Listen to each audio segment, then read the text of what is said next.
Hey, what's up everybody? It's Lyds and we're back for some more Thronebreaker, and last time we just defeated Count Caldwell, and we are now in the second half of Ongren, so there's no turning back at this point. We have learned that Gernakora awaits at some point. We've been warned, but well, we've been anticipating her for quite some time, but don't know exactly when or where she will pop up.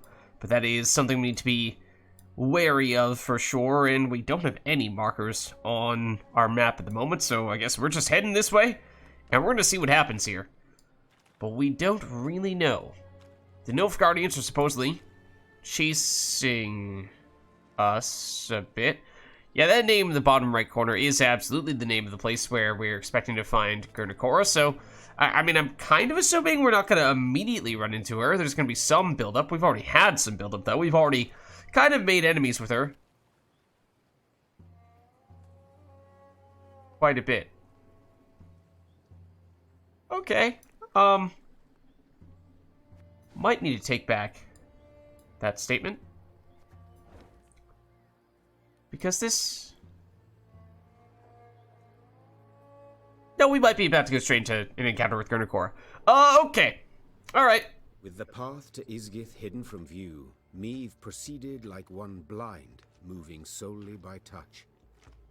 With each step, she could not know if she would find rock or plunge beneath the black water's surface. The Queen's soldiers followed single file, carefully mirroring her every move. The Lyrians, near the end of their strength, got lucky when a light breeze dispersed the fog to reveal dry land. It's a trap. Let out a sigh of relief. It's a trap. At last. Don't trust anyone or anything in this area. Meve kicked off her boots to empty them of water and mud, then promptly screamed. Her legs were in leeches, slimy, bloated leeches. Ignoring the pain and trickling blood, she frantically tore them from her legs, wishing to be rid of them. Having plucked the It's usually not the right way to deal with them, is it? Meve grabbed her boot to crush the bloodsucker beneath her heel. Yet it had already slithered off. She spotted it on the trunk of a birch where, like a very fast snail, it was climbing. Okay, that's an image I didn't really want to picture in my head. What the devils? But Meve's words caught in her throat. Leeches and ticks in the dozens dangled from the tree's branches. Some were so gorged on blood that their skin was translucent and on the point of bursting. Yeah, really don't want to be thinking about that right now. The Queen stepped back, finding it hard to believe what hung before her eyes, confused as to what it all meant. Oh no, I think it's pretty clear what this is all an indication of. Okay, but that's just another warning, a very, very grim warning at that. But, okay. Did our morale go down? Yes, it did. Okay, deservedly. Behind enemy lines, leave Isgith. Get the heck out of here. I do not disagree. I would also like to get out of here. And I saw this tree before we initiated that encounter, which gave me the indication that we are, in fact, in the worst, the worst of places. Of all the places to, maybe not, well, yeah, maybe this is the kind of place where you'd be a little bit tempted to not explore all that thoroughly, you know, for reasons and whatnot. Okay, but we could use the resources, of course. We actually made some trades last time, which put us in a little bit of a better place than we were previously. And that's a lot of necrophages of some variety. Not entirely sure we want to go there right now. This looks like a broken bridge we might need to pay wood to recreate if we want to go over here. Is Gernakora gonna be here? I don't know. I wouldn't rule it out. We know that battle is probably not going to be Gernakora. That much we can say for certain. Let's at least see what this is all about. I suspect we're going to have to pay to build a bridge. Another destroyed bridge. The boards have given to rot, but the columns yet stand. Strangely enough, on your orders, our engineers can begin to rebuild the crossing platform.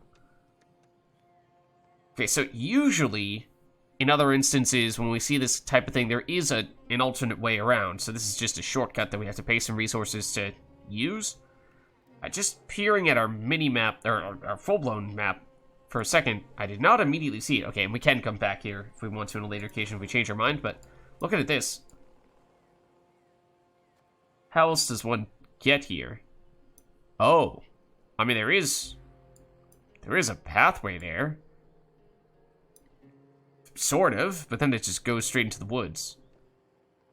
So I don't know if that's actually traversable. It doesn't look like it from this angle, but it also seems odd that that just goes straight into the woods there.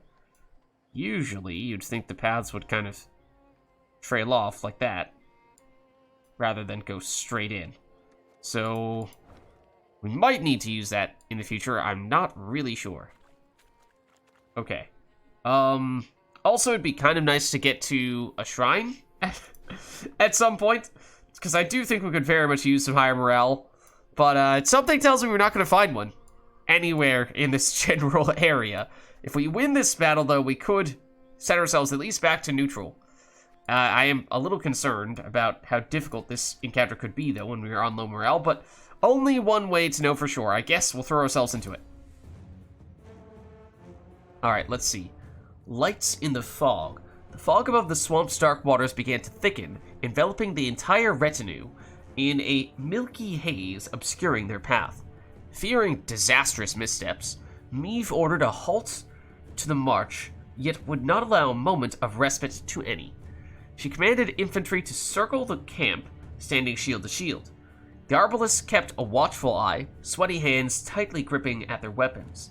Then, amidst the fog, they saw as eerie lights began to flash all around them.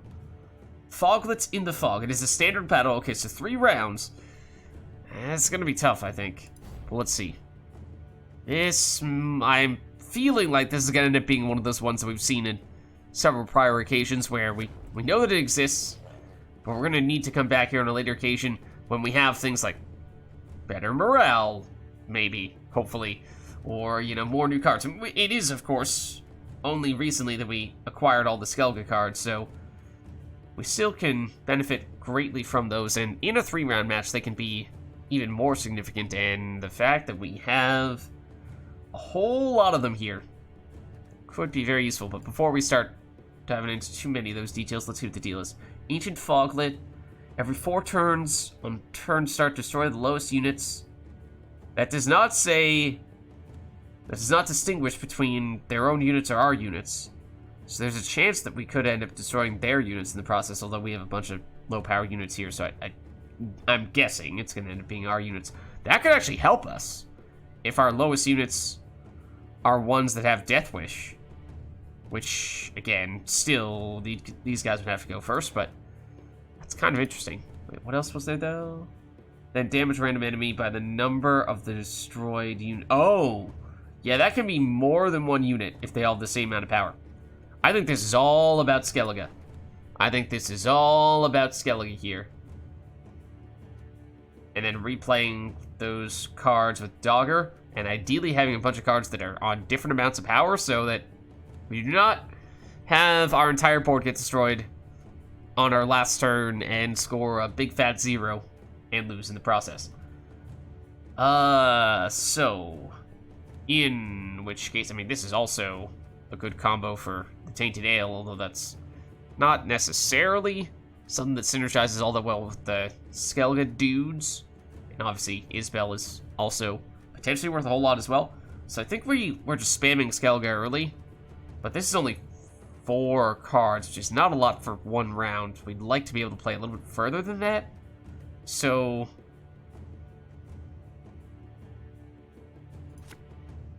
good. Okay, I think that's better. That might be the right balance. So I'd like to not have to use those other things. The non-Skellige cards on this, in this round. We also can use our leader ability to get more Skellige going. So yeah, we want basically as much as possible.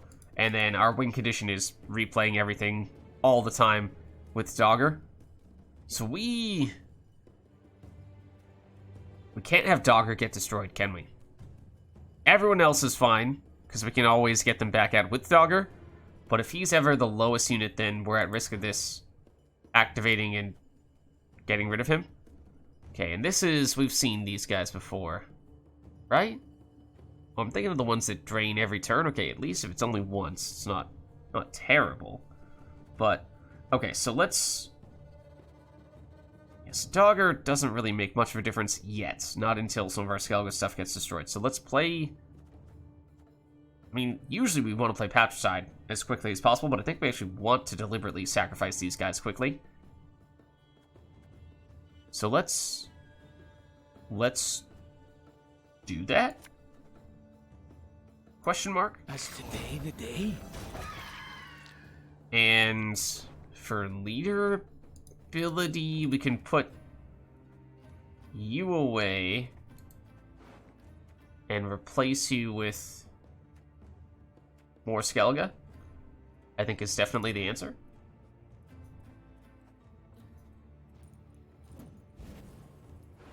Then we get you, and we get you. Those are the only 2 Skellige cards they have left in our deck, right? Yeah, okay. So do this. My disgrace ends here. Time I wiped it away. Okay, so can we get carried once again by the Skellige dudes? What is your deal? Half the power 3 chasing enemy units. Okay, honestly, okay. Because we want these cards to get destroyed. And for you guys, it's pretty easy to make that happen. For you, it's a little bit tougher. So, well, we also need to make sure that we don't finish the round with Dogger on the board. So at no point can he go into our graveyard. Once he does that, we can no longer recycle our Skellige cards. So we kind of need this round to go quite a bit longer in that case, so that we can play Dogger and still put him back into our deck with our leader ability. Okay, so... yeah, just play these guys. Think I'm a bear. And... I mean, these guys are gonna get killed no matter what. They'll power up these guys. Technically, you can hit back if we target you, which may or may not be a good thing. We could also weaken you first with this guy and make it so we can actually deal damage. But again, I think we actually do want to get you destroyed. So I think that is actually preferable? Question mark? Still, you know, a little bit of uncertainty as to what exactly the best way to go about doing this kind of stuff is. But we're learning as we're going. This damages the highest unit. Okay. Then at this point we should probably play Patricide. Do we? So we also want to make sure that we have time to use the order abilities here, whereas you have... oh, you don't have Zeal. Neither of you do. Okay.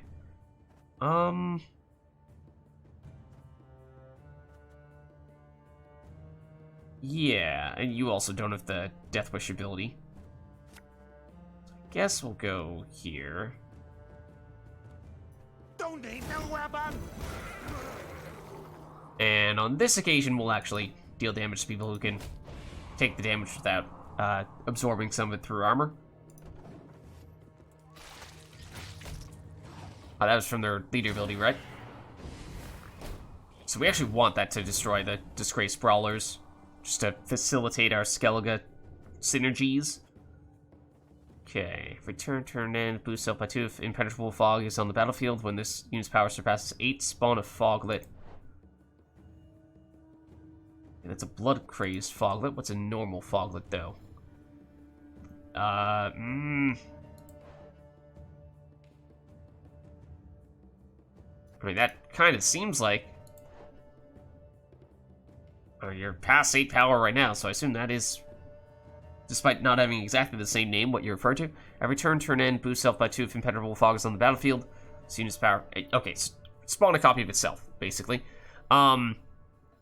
Yeah, I mean, the weird thing is, in Gwent multiplayer, there are ways in which you can remove row effects.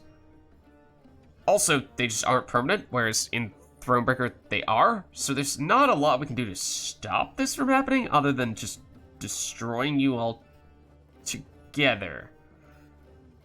Which we can almost do if we were to play Patricide.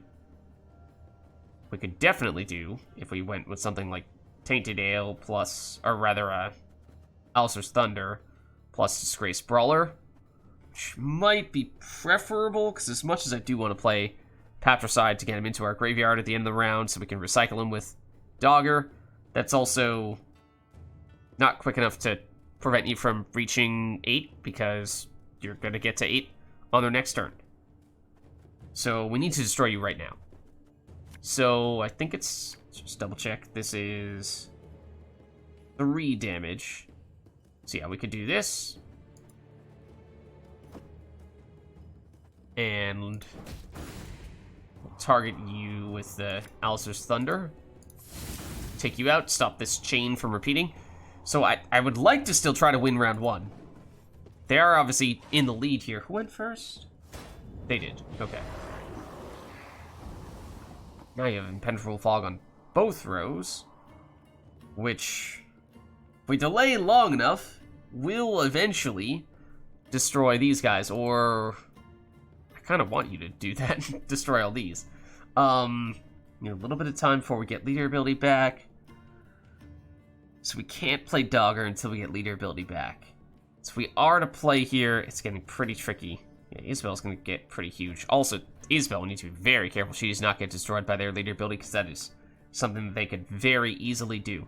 Problem now is basically what I was alluding to at the beginning of the match, was that we have a very finite number of cards that we want to play in round 1, and I was kind of, when I made that assessment, also still assuming we were going to use Dogger, but I've now realized that we can't really play him in round 1, at least not until we have our leader ability back. So there's not a lot we can do here, is my point, without risking brickage. I guess we can still use Patricide. If he had Zeal, this would be a much better play. But the earlier the better, of course, and we have already delayed him considerably here. Next turn is really the question. Because, well, they're getting a lot of points here. But now, 1, 2, 3, 4, 5, 6... Yeah, we can destroy you with Patricide in 1 hit. And but we can't... We need to wait 1 more turn before we can use Dogger. Or we play him and then we still need to take 1 more turn afterward to get him back into our deck with leader ability. So what can we do that we're feeling okay about doing here for that 1 extra turn? So I'm kind of eyeing Northern Wind. There aren't that many damaged cards on their side of the board. We could deliberately use Patricide rather than to kill you. Wait. Damage all enemies by 4, then all by... Or damaged enemies by 4, and then all enemies by 2. So if we could just poke you ever so slightly through some other means, then it would be enough with Northern Wind to take you out. But can't really do that through any means other than Patricide at the moment. His spell's not fast enough. So I think we kind of just have to do this. And then it gets a Northern Wind. It's not the best Northern Wind we've ever had, and we are potentially going to be in a really tough spot here, because, yeah, they pass. We need to catch them on this turn. Which is not necessarily an easy thing for us to do. Although Dogger is worth a lot, and we can play him here and then use our leader ability. And we're hoping that will be sufficient. Alright, well, only one way to find out, I suppose. So we play Dogger, which will get us a couple of Skellige cards back from our deck. Is there any reason not to use Patrick? I guess. Doesn't matter. Order we use him. You guys are getting bigger every turn. So if we could destroy some of them, that'd be the preferred targets. So I guess we do that. Then we go Dogger. There isn't that much in our graveyard yet. but I'm hoping this is still big enough. Deliberately gonna try to keep you in a row by yourself so that you do get destroyed by the row effect. For a personal invitation. Death! Okay, the base power does go up every time we replay them, so that much is good. But as I said, we do need to make sure we put Dogger back into our deck, otherwise we can't repeat this combo in the future, and that is something that we very much need to have happen here. So we're gonna do that. We should get, I don't know, did we lose all of our, we have one Arbalest left, so we'll get a little bit of extra damage from that. They will get boosted a bit in the process, so we need to pass them by a little bit here. So we replace Dogger. We are not going to put him back out, not at the moment, because we need to save him for the future. So basically, we're kind of just looking for throwaway cards here. So we don't have that much ground we need to make up.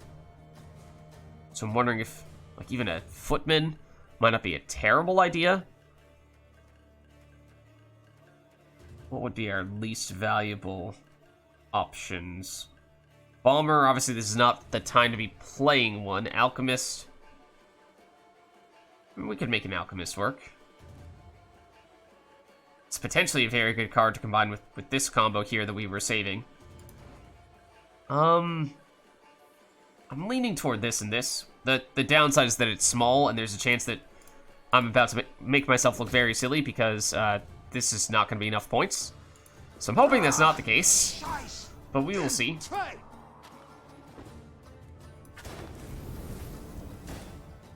Okay, so you're going to get boosted. Those guys are going to get destroyed, but in the process, these other Skellige cards get stronger. Okay, so we should be good here. So we've played one more card than our opponent. So we've won round one, but that means we'd like to not play anything in round two. But that's fine. That's fine. We should have a bunch of Skellige stuff going back into our graveyard here once again. So that means when we replay Dogger in round three, he should be much more effective. And let's see what we'd like to... Oh, kind of like to have Dogger in our hand, because then we can play him and then replay him with our leader ability. We don't need to use our leader ability to get him in the first place, so I think Balmer is what we're dumping here. Xavier can help us get more charges on Patricide, which is not a terrible thing. You're going to have a lot of power here. I am concerned about Isabel getting destroyed by their leader ability. I mean, it's a long enough cooldown that we should be able to avoid her getting hit by that, but if we're not careful, then through sloppy play, she definitely could get destroyed. I mean, the problem is these guys all kind of go together, so part of me just wants this to remain as is. Tell you what, we're not going to play anything this round anyway, and we only have a few cards remaining in our deck, so I think we just leave it at this for now. And we're going to dry pass. We're not going to play anything. So they play something. We're just hoping it doesn't have resilience, so they don't have any carryover. Fortunately, I did not jinx that. I really thought I was going to. So they win round two, but now we're on even cards in round three. And we'll have Lasse. Gavor's not a bad card for us, nor is Barnabas. There's Dogger. Perfect. Okay, so I think this is just about the perfect hand for us. Another Infiltrator. Otherwise, it's a Bomber. It's another Infiltrator, but, I mean, the Alchemist is functionally very similar to another Infiltrator, because we're using the Alchemist to set someone at the same power as the Infiltrator. Barnabas is maybe arguably the weakest card here. He's the most variable. He could be very good. He could be bad, but we don't know for certain. I think maybe we stick with this. Oh, and we can use our lead ability to get other cards out from our deck anyway. So yeah, I think this will be fine. This hopefully will be fine. Okay, this was the... Yeah. Wait, what? Katakin... Ah, and Ekimara. Okay, so yeah, previously when I saw Ekimara, I was thinking of Katakin, because we've seen these guys in the past for sure. Okay, so what do we want to start with? It's really Dogger as quickly as possible. We don't want him to get destroyed. Let's see, should not be the lowest power unit. Definitely should not be the lowest power unit. So even if they get their leader ability back, we should be fine. This is what I meant to do, which they are going to get back. which means we will have Skellige cards destroyed, which is fine. We actually want that to happen. Okay, so we do this. Ludicrous. Give me some of that. So we get all these guys out. Let's dance. This is what we were trying to set up in round 1, and I would like to believe we did a decent job of it, because they have a lot of base power at this point.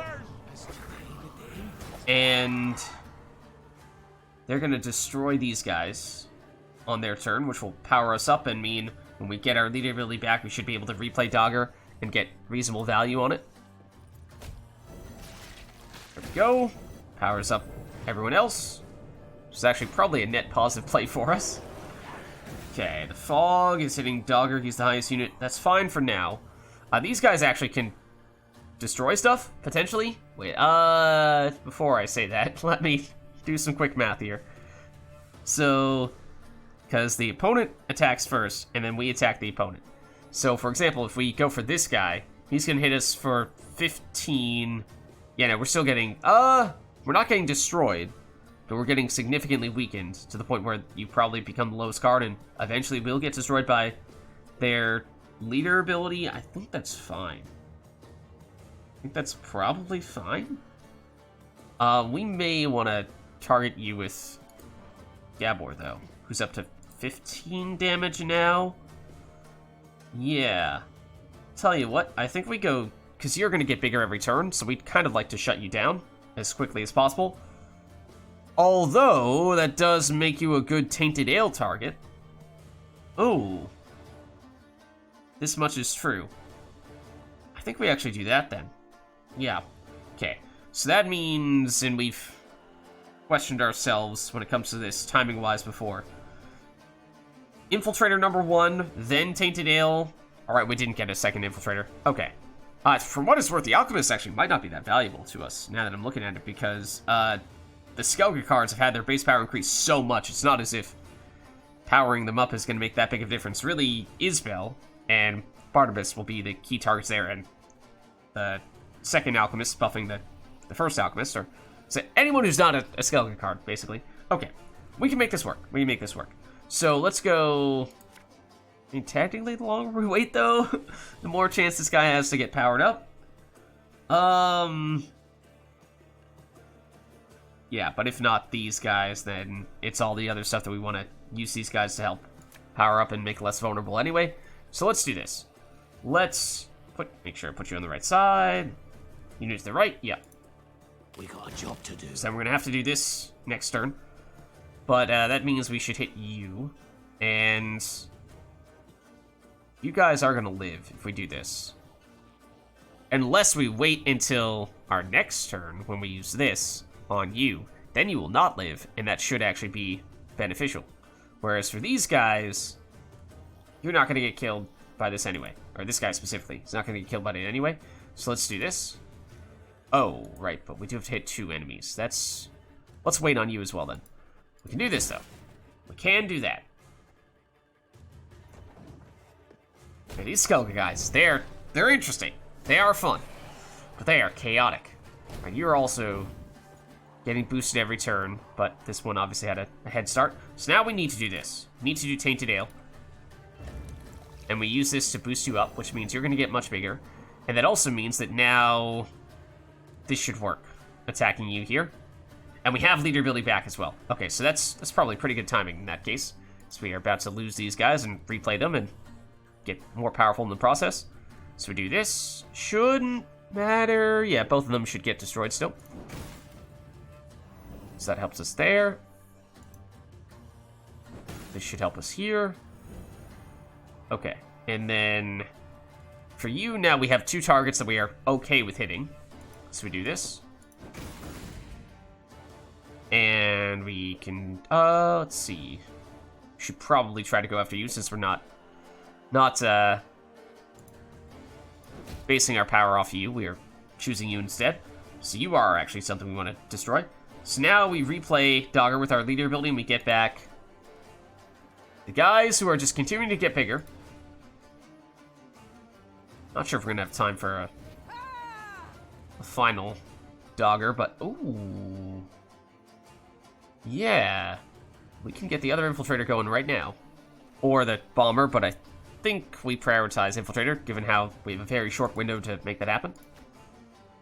Okay, so Dogger, I'm going to put you down here where there isn't the row effect, because we don't want to have die. Every other Skellige card is fine. But, which is why I will put every other Skellige card over here. Think I'm a fear? Don't need no weapon. And 1 point stronger every time. That does start to add up. Personal invitation. So now we should be able to just put you here, because you're going to end up going away before your timer runs out anyway.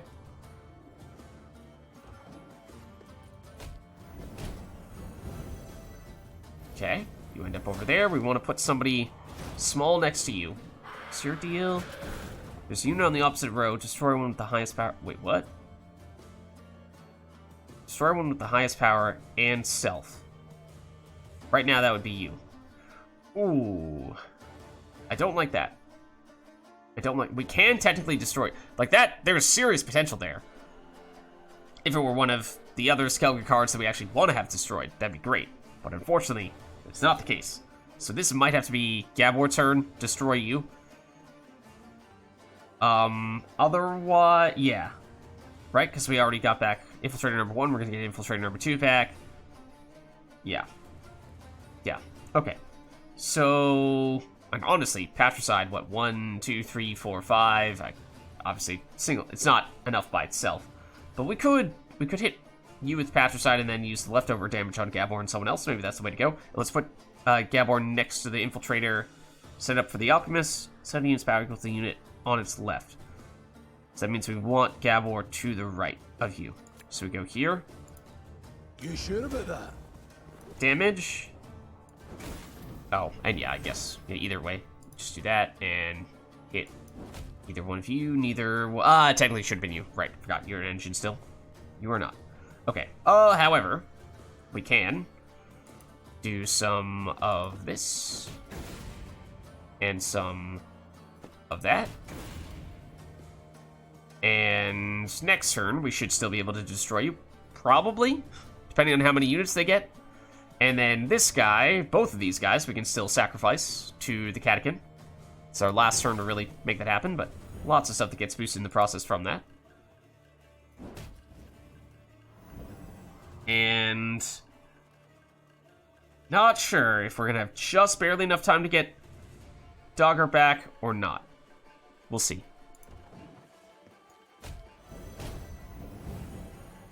Okay, you come back. Flutter. Yeah, again, this is... that's a problem. So we're going to lose Dogger in that... might lose Dogger in that case. And go Patricide for 3 damage and then use Zephyr to give him a few more instances of 3 damage. It's next turn? Ugh. Because Isbel, with a little more time, we could use to destroy you. Also, what is the timing of that? Well, that's going to work on their next turn. That's also worth considering. I mean, it was going to be... It's going to be an Alchemist turn. To set you up to a 31. I think it probably does still need to be that. And we're just going to have to live with the fact that that Flutter is going to get a lot of value. So close. So close to it being some other card that we actually wanted to get destroyed. It's still a 50-50 chance. We would prefer that it be the Infiltrator. Assuming that we are going to have enough time to replay Dogger. Not 100% sure if that's going to actually be the case. So also, Dogger has more growth potential from other Skellige cards getting destroyed, whereas you don't. But alas. And there's no way to make someone else a 32, I don't think, because we can't use this on ourselves. There's been a mistake. Right, let's make I'm sure. No mage. Equal to unit on its left. So you should be getting much bigger. Still 1 point away from being a real difference maker. Taking away the chance of losing Dogger.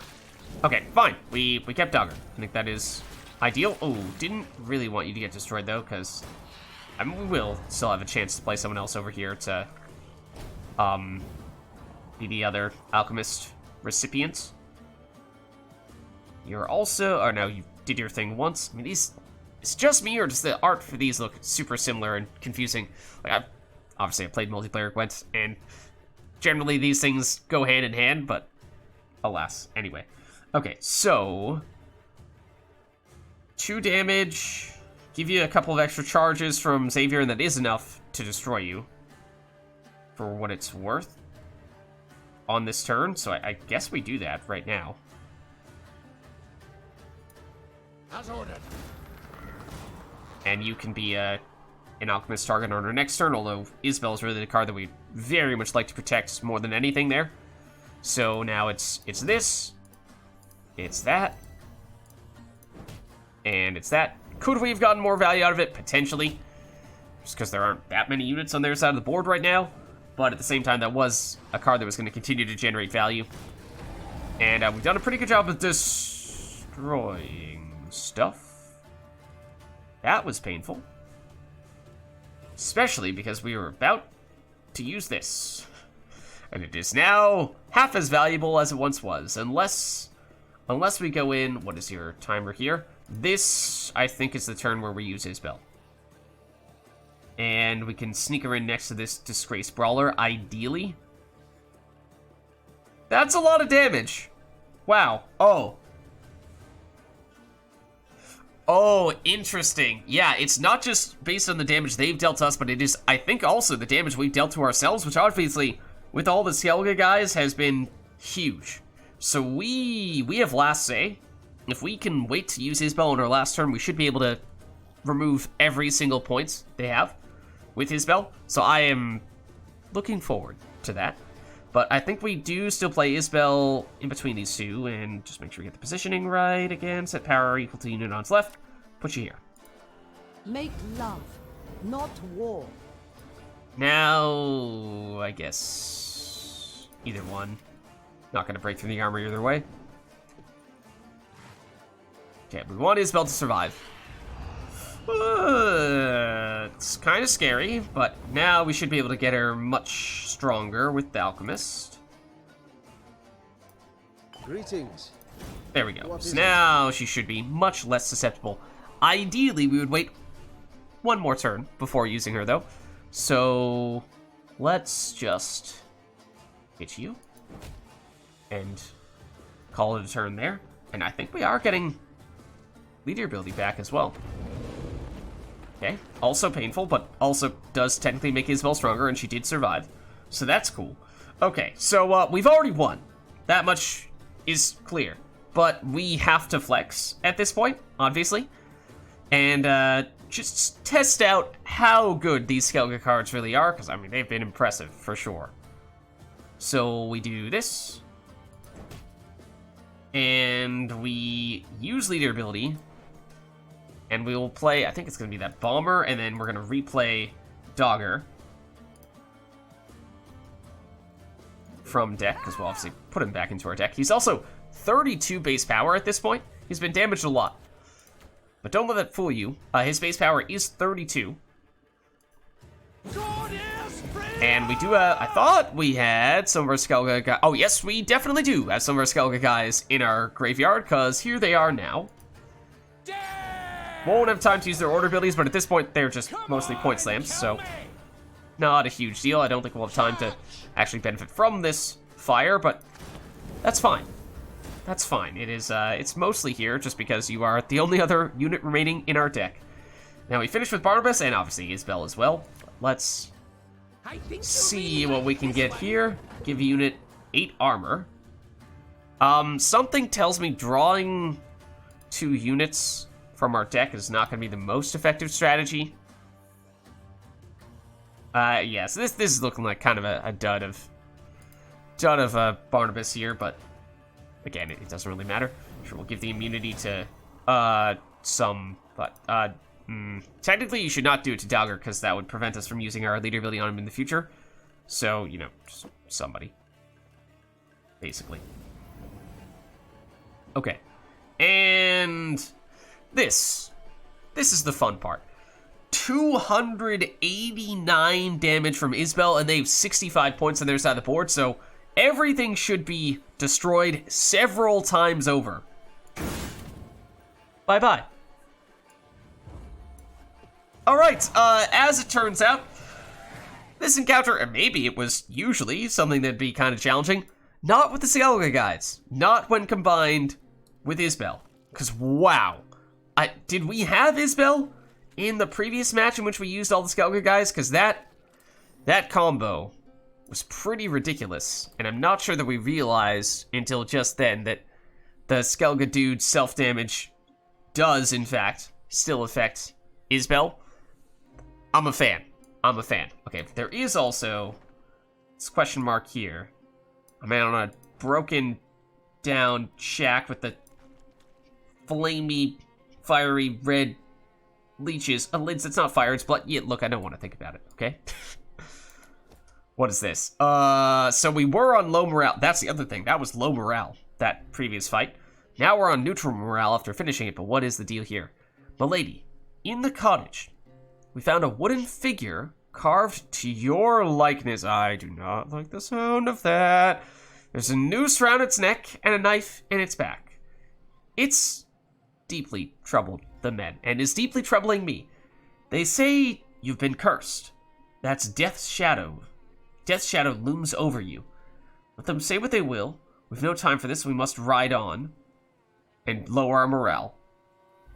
I mean, we just saw that we can get the job done on low morale and still win by over 100 points, so maybe we're still okay with that. Let's see. Prepare a small pyre. This effigy we shall burn. Show them I am unafraid.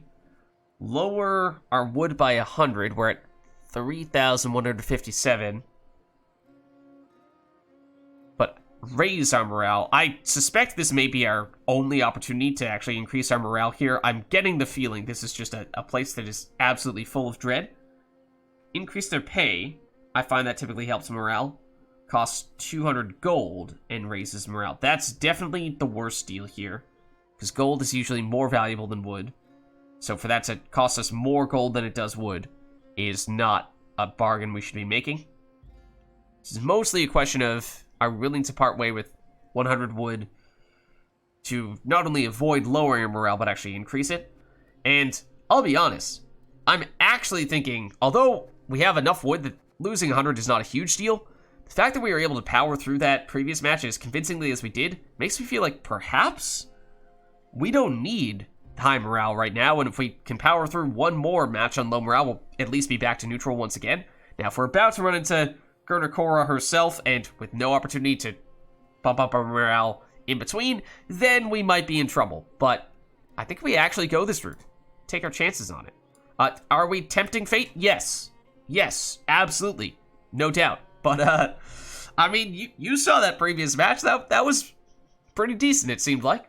So, with that being said, we have possibly some way to still get over here, or even if we don't build the bridge. Otherwise, more areas in this absolutely cursed swamp, even more cursed than the one that we had started through at the beginning of Hongrid. But I think this is a good place for us to wrap up here.